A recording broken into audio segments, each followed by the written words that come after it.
মদিনার আকাশে রমজানের পবিত্রতা ছড়িয়ে পড়েছে। রাত পেরিয়ে ফজরের স্নিগ্ধ আলো চারপাশে ছড়িয়ে পড়েছে। প্রতিটি ঘরেই সেহরির ব্যবস্থা, কিন্তু হজরত ফাতেমা রাদিয়াল্লাহু তাআলা আনহার ঘর ছিল নীরব ও নিস্তব্ধ। সারা রাত ইবাদতে কাটানোর পর তিনি সেহরির জন্য উঠে দেখলেন ঘরে এক ফোঁটা পানি ছাড়া আর কোনো খাবার নেই। তিনি হতাশ হলেন না, বরং গভীর এক প্রশান্তি নিয়ে এক চুমুক পানি পান করলেন। আল্লাহর দরবারে হাত তুলে বললেন, হে আমার রব, আমি শুধুমাত্র তোমার সন্তুষ্টির জন্য রোজা রাখছি।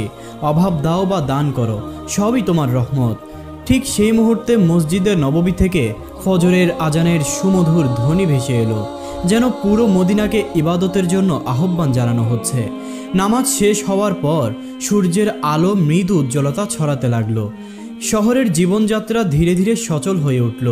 ব্যবসায়ীরা জীবিকার তাগিদে বের হয়ে গেলেন, আর মুমিনরা নতুন দিনের শুরুতে আল্লাহর উপর ভরসা রেখে চলতে লাগলেন। সেদিন হজরত আলী রাদিয়াল্লাহু তাআলা আনহুও জীবিকার সন্ধানে ঘর থেকে বেরিয়ে গেলেন। অন্যদিকে ক্ষুধার কষ্ট ধীরে ধীরে প্রবল হতে লাগলো। হজরত ফাতেমা রাদিয়াল্লাহু তাআলা আনহা রাতে তো কিছুই খাননি, শুধু সামান্য পানিই পান করেছিলেন, কিন্তু তার মনে বিন্দুমাত্র অভিযোগ ছিল না। তিনি ধৈর্যের সাথে আল্লাহর ইবাদতে মগ্ন থাকলেন। একটু পর ছোট্ট হাসান ও হুসাইন রাদিয়াল্লাহু আনহুম মায়ের কাছে এসে মিষ্টি কণ্ঠে বললেন, আম্মাজান, আমরা খুবই ক্ষুধার্ত, আমাদের কিছু খাবার দিবেন? শিশুদের নিষ্পাপ কণ্ঠ শুনে হজরত ফাতেমার বুক কেঁপে উঠল। তার চোখে পানি এসে গেল, কিন্তু তিনি মুখে হাসি ধরে রেখে স্নেহ ভরে শিশুদের বললেন, বাবা, এই দুনিয়া শুধু পরীক্ষার জায়গা, একটু ধৈর্য ধরো, ইনশাআল্লাহ তোমাদের আব্বা কিছু না কিছু খাবারের ব্যবস্থা করবেন। শিশুরা মায়ের কথায় আনন্দিত হয়ে খুশি মনে খেলতে চলে গেল, কিন্তু মা ফাতেমা জানতেন ঘরে খাবারের ছিটে ফোঁটাও নেই। তিনি তো নিজেও ক্ষুধায় ক্লান্ত হয়ে পড়েছিলেন, শরীরের দুর্বলতা অনুভব করছিলেন। তবুও তিনি আল্লাহর উপর পূর্ণ আস্থা রেখে দোয়া করলেন, হে আল্লাহ, তুমি আমাদের রিজিক দাতা, তুমি আমাদের ধৈর্য দাও, আমাদের ঈমান দৃঢ় রাখো, আমাদের সন্তানদের কষ্ট সহ্য করার শক্তি দাও। এই কঠিন সময়েও তার হৃদয়ে কোনো হতাশা আসেনি, কোনো অভিযোগ ছিল না, ছিল শুধু ধৈর্য, তাওয়াক্কুল এবং আল্লাহর উপর অগাধ বিশ্বাস। এদিকে সূর্য তখন মধ্য আকাশে উঠে এসেছে, আর উত্তপ্ত রোদ মদিনার মাটিকে ঝলসে দিচ্ছে। দীর্ঘক্ষণ কাজের সন্ধানে ঘুরেও কিছু না পেয়ে হজরত আলী রাদিয়াল্লাহু তাআলা আনহুর হৃদয় ভারী হয়ে গেল। ক্ষুধার্ত পরিবারের মুখগুলো তার চোখের সামনে ভেসে এলো, তার চোখের কোণে তখন অশ্রু জমে উঠল। অবশেষে তিনি এক পরিচিত সাহাবীর দরজায় গিয়ে সালাম দিলেন। গৃহস্বামী দরজা খুলতেই তিনি বিনয়ের সঙ্গে বললেন, ভাই, আমাদের ঘরে আজ কিছুই নেই, যদি কোনো কাজের ব্যবস্থা থাকে তবে বলুন। সাহাবী মলিন মুখে উত্তর দিলেন, ইয়া আলী, আল্লাহর কসম করে বলছি, যদি আমার কাছে কিছু থাকতো তাহলে অবশ্যই তোমার জন্য রেখে দিতাম, কিন্তু আমার নিজের ঘরেও কয়েকদিন ধরে চুলা জ্বলেনি, আমিও উপবাসে আছি। এই কথা শুনে হজরত আলী রাদিয়াল্লাহু তাআলা আনহু হৃদয়ে বিষাদের ছায়া নেমে এলো, তবে তিনি ভেঙে পড়লেন না। ধীরে ধীরে বললেন, নিশ্চয়ই আল্লাহ আমাদের জন্য কোনো না কোনো ব্যবস্থা করবেন। এরপর তিনি পুনরায় কাজের সন্ধানে বেরিয়ে গেলেন। এবার আরও দূরে যাওয়ার সিদ্ধান্ত নিলেন এবং মনে মনে ভাবলেন, শহরের শেষ প্রান্তে এক ধনী ব্যবসায়ী থাকেন, যদি তার কাছে যায় হয়তো কোনো কাজের ব্যবস্থা করতে পারবেন। এই আশায় তিনি দ্রুত পায়ে সেই ব্যবসায়ীর বাড়ির দিকে রওনা হলেন। এদিকে হজরত ফাতেমা রাদিয়াল্লাহু তাআলা আনহা দরজার কাছে দাঁড়িয়েছিলেন। মনে মনে তিনি ভাবছেন যে কখন হজরত আলী কিছু খাবার নিয়ে ফিরবেন। প্রতিটি মুহূর্ত দীর্ঘ থেকে দীর্ঘতর মনে হচ্ছিল। ঠিক তখনই ছোট্ট হাসান ও হোসাইন ধীরে ধীরে তার কাছে এলো এবং কোমল কণ্ঠে বলল, আম্মাজান, আব্বাজান কখন ফিরবেন? এই প্রশ্নে যেন হজরত ফাতেমার হৃদয় বিদীর্ণ হয়ে গেল। তিনি মুখ ফিরিয়ে চোখের কোণে জমে থাকা পানি মুছে নিলেন, কিন্তু সন্তানদের সামনে নিজেকে দৃঢ় রেখে স্নেহভরা কণ্ঠে বললেন, বাবা, একটু ধৈর্য ধরো, নিশ্চয়ই আল্লাহ আমাদের জন্য রিজিকের ব্যবস্থা করবেন। তার কণ্ঠে কোনো হতাশা ছিল না, কোনো অভিযোগও নয়, ছিল শুধু অসীম ধৈর্য, আল্লাহর প্রতি পূর্ণ ভরসা এবং বিশ্বাস। যেই প্রভু পরীক্ষায় ফেলেন সেই প্রভুই রিজিকের দরজাও খুলে দেন। ওদিকে হজরত আলী রাদিয়াল্লাহু তাআলা আনহু অবশেষে সেই ধনী ব্যবসায়ীর দরজায় গিয়ে সালাম দিলেন। কিছুক্ষণ নীরব থেকে বিনয়ের সঙ্গে বললেন, ভাই, আপনার কাছে কি কোনো কাজ আছে? আমি কাজ করতে চাই। ব্যবসায়ী কিছুক্ষণ চিন্তা করলেন, তারপর বললেন, হ্যাঁ, আমার খেজুর বাগানে কিছু কাজ রয়েছে, তুমি সেখানে কয়েক ঘন্টা পরিশ্রম করতে পারো, তবে আমি টাকা পয়সা দিতে পারবো না, কাজের বিনিময়ে শুধু কিছু খেজুর দিতে পারবো। এই শর্ত শুনে হজরত আলী রাদিয়াল্লাহু তাআলা আনহুর হৃদয় কেঁপে উঠল।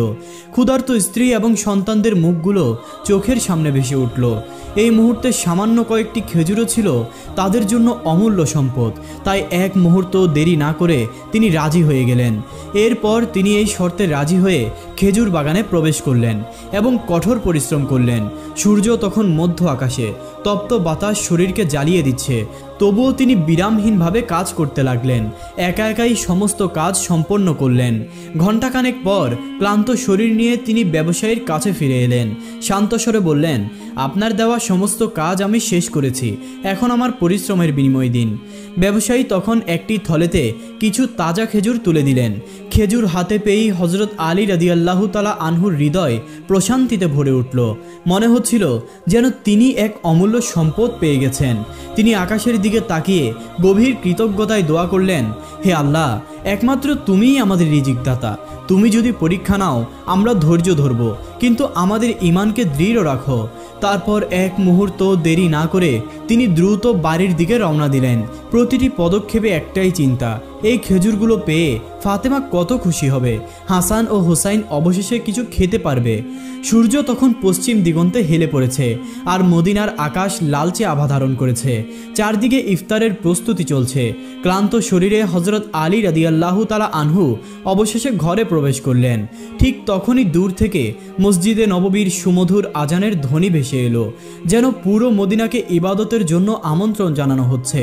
ঘরে আজ ইফতারের জন্য সামান্য কয়েকটি খেজুর আর পানি ছাড়া কিছুই নেই, কিন্তু সেই সামান্য খাবারেও যেন আল্লাহর অশেষ রহমত বিরাজ করছিল। সবাই একসঙ্গে বসে ইফতার করতে প্রস্তুত হলেন। হাসান ও হোসাইন রাদিয়াল্লাহু তাআলা আনহুমের জন্য 2টি করে খেজুর তুলে দেওয়া হলো। হজরত আলী ও হজরত ফাতেমা রাদিয়াল্লাহু তাআলা আনহা নিজেদের জন্য মাত্র 2টি খেজুর নিলেন। ঠিক তখনই দরজার বাইরে একজন ক্ষুধার্ত ভিক্ষুক করুণ কণ্ঠে ডাক দিল, মা, সারাদিন কিছুই খাইনি, ক্ষুধার যন্ত্রণা যে আর সহ্য হচ্ছে না মা, দয়া করে আমাকে কিছু খাবার দাও। হজরত ফাতেমা রাদিয়াল্লাহু তাআলা আনহার কোমল হৃদয় মুহূর্তেই কেঁদে উঠল। তিনি নিজের ক্ষুধার কথা ভুলে গিয়ে স্বামীর দিকে তাকিয়ে বললেন, হে আমার প্রিয় স্বামী, আমাদের ইফতারের খাবারটুকু এই ক্ষুধার্ত মানুষটিকে দিয়ে দিন।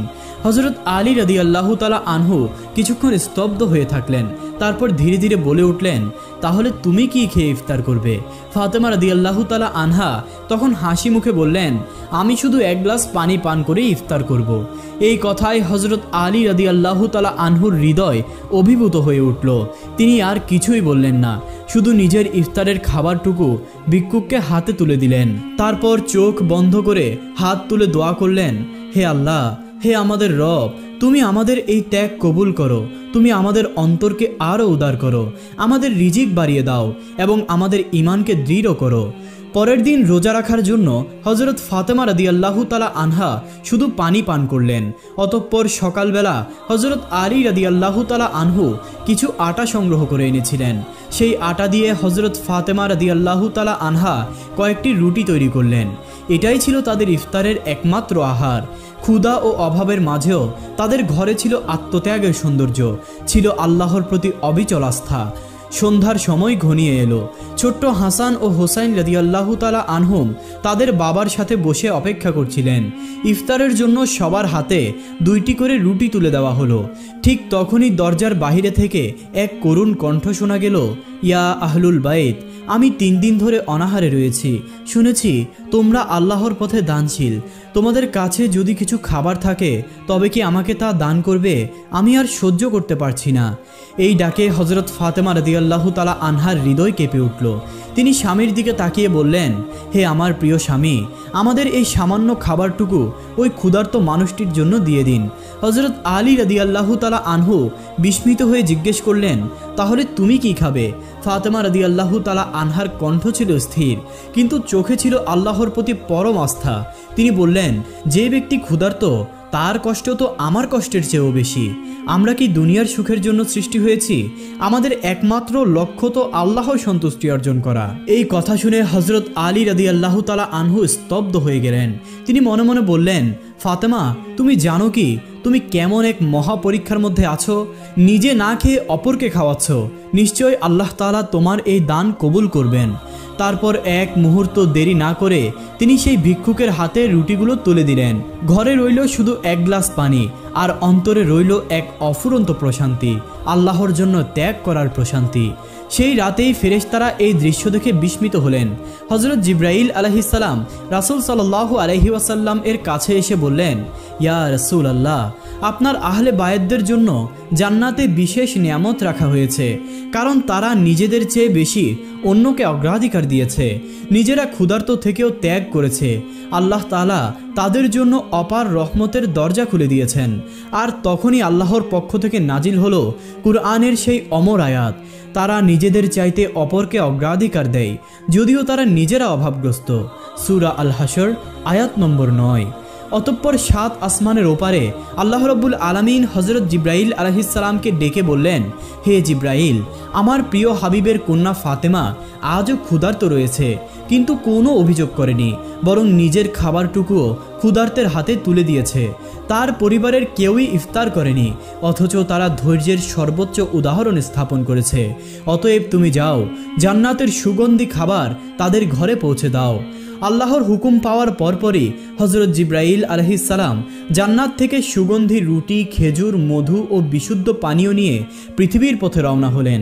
মানুষ রূপে তিনি হযরত আলী রাদিয়াল্লাহু তাআলা আনহুর বাড়ির দরজার সামনে এসে দাঁড়ালেন।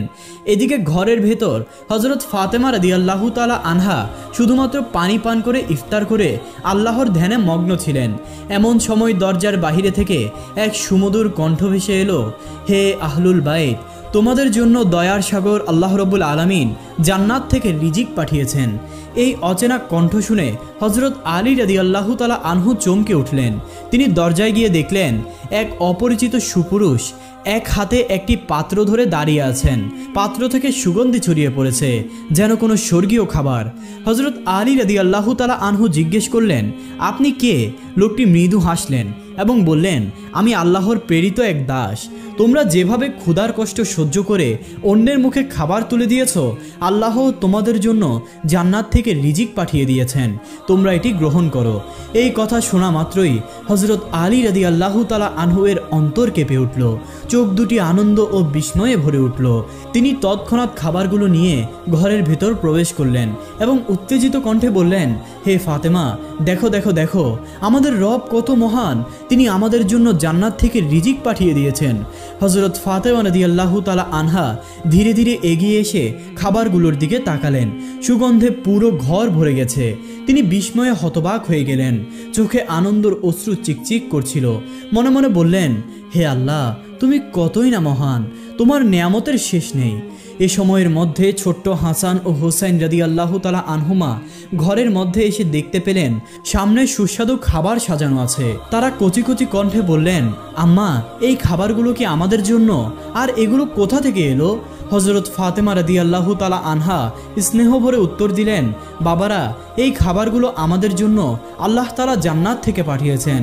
এই কথা শুনে দুই ভাই বিস্মিত হয়ে আবার জিজ্ঞেস করলেন, আম্মা, সত্যিই কি এগুলো জান্নাত থেকে এসেছে? তিনি মমতার সাথে বললেন, হ্যাঁ বাবা, এটা আল্লাহর এক মহান অনুগ্রহ। এই কথা বলতেই তার চোখ টলমল করে উঠল। চোখের কোণে জমে থাকা অশ্রু মুছে ফেলে তিনি সন্তানদের দিকে তাকালেন আর সবাই মিলে কৃতজ্ঞ চিত্তে আল্লাহর প্রশংসা করলেন। খাবার মুখে দিতেই এক অপার্থিব অনুভূতি তাদের হৃদয় ছুঁয়ে গেল, আর অজান্তেই তাদের চোখের কোণ বেয়ে নেমে এলো আনন্দ অশ্রু। এটি ছিল আল্লাহর ভালোবাসার এক অপূর্ব নিদর্শন। পরদিন মদিনার প্রতিটি অলিতে গলিতে এই অলৌকিক ঘটনার আলোচনা শুরু হয়ে গেল। মানুষের মুখে মুখে ছড়িয়ে পড়ল, ফাতেমা রাদিয়াল্লাহু তাআলা আনহা এর ঘরে জান্নাত থেকে খাবার এসেছে। এই অভাবনীয় সংবাদ রাসূল সাল্লাল্লাহু আলাইহি ওয়াসাল্লামের কানেও পৌঁছলো। মুমিনদের হৃদয় ছিল উচ্ছ্বাসিত আনন্দে ভরা, তাদের ঈমান আরও দৃঢ় হলো।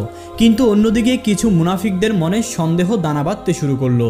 তারা বিভিন্ন স্থানে গিয়ে বলতে লাগলো, তোমরা কি সত্যিই বিশ্বাস করো যে জান্নাত থেকেও খাবার আসতে পারে? তাদের কথার জবাবে কেউ কেউ বলল, আল্লাহর ইচ্ছা হলে সবই সম্ভব। তখন সেই সন্দেহপ্রবণ লোকেরা বলল, তবে শুধুমাত্র ফাতেমার জন্য কেন আসবে, আমাদের জন্য কেন নয়? এই ধরনের প্রশ্ন আর সংশয়ের বাতাস ধীরে ধীরে মদিনার অলিতে গলিতে ছড়িয়ে পড়তে লাগলো। যখন রাসূল সাল্লাল্লাহু আলাইহি ওয়াসাল্লামের কাছে এই সংবাদটি পৌঁছালো, তখন তিনি সমগ্র মদিনাবাসীর উদ্দেশ্যে বললেন, হে মদিনার মানুষেরা, তোমরা কি আল্লাহর ক্ষমতা ও কুদরতে সন্দেহ করো? তিনি কি তার বান্দাদের জন্য অলৌকিক কিছু করতে সক্ষম নন? যদি আল্লাহ তাআলা আমাকে মেরাজের রাতে জান্নাতে নিয়ে যেতে পারেন, তবে তিনি কি আমার কন্যার জন্য জান্নাত থেকে খাবার পাঠাতে পারেন না? আমার কন্যা ফাতেমা জান্নাতের নারীদের সর্দারিনী। আল্লাহ তাআলা তাকে যে মর্যাদা দিয়েছেন তা অতুলনীয়। এই ঘটনা সেই মর্যাদারই একটি নিদর্শন।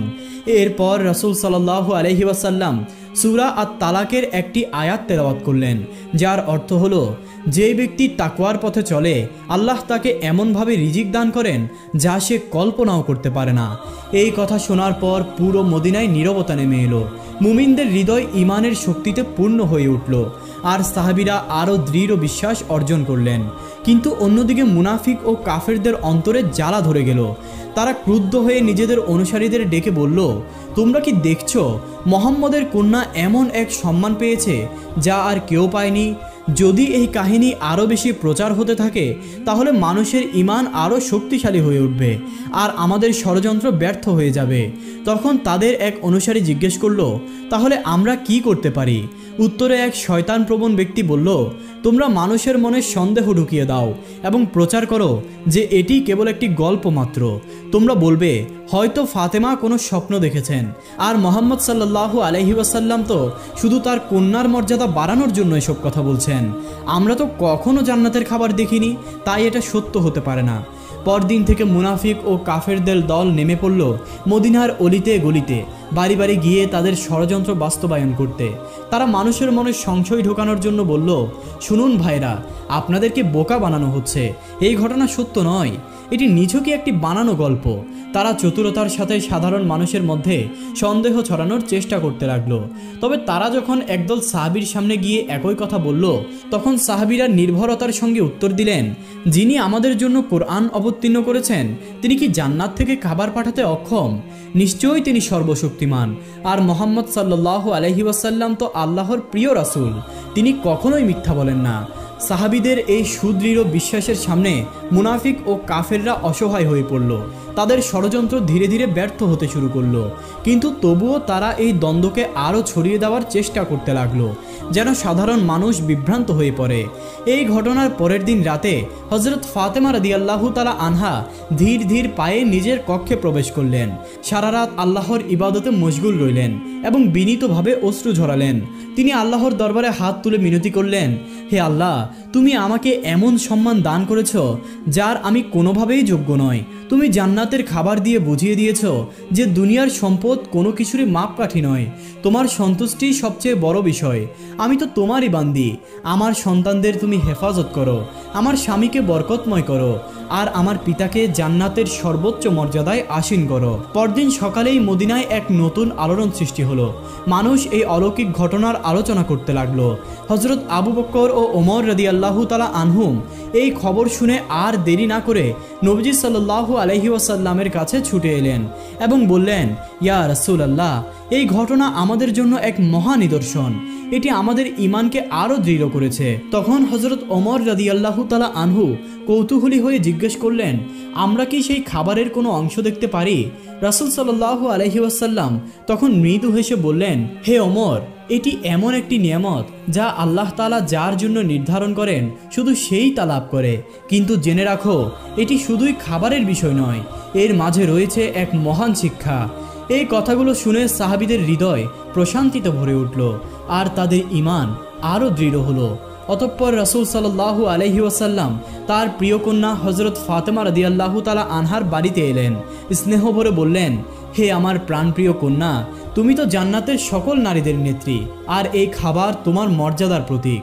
ফাতেমা রাদিয়াল্লাহু তাআলা আনহা বিনয়ের সাথে মাথা নিচু করে বললেন, ইয়া রাসূলুল্লাহ, আমি তো শুধুই আল্লাহর কাছে এক নগণ্য বান্দি। এই সম্মান তো একমাত্র তারই অনুগ্রহ।